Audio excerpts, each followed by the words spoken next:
ভারতী দাস।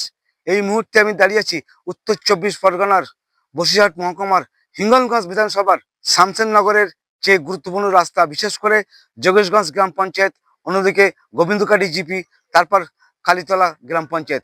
এই দীর্ঘ 17 কিলোমিটার রাস্তা বেহাল দশা।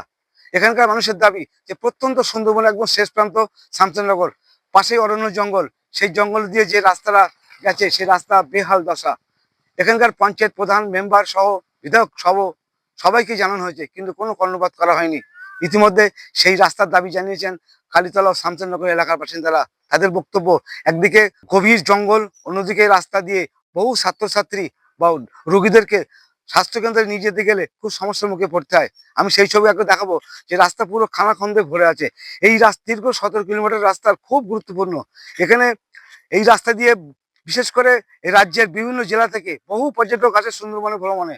তারা দেখতে আসে অরণ্য জঙ্গল, সেই জঙ্গলের রাস্তা বেহাল দশা।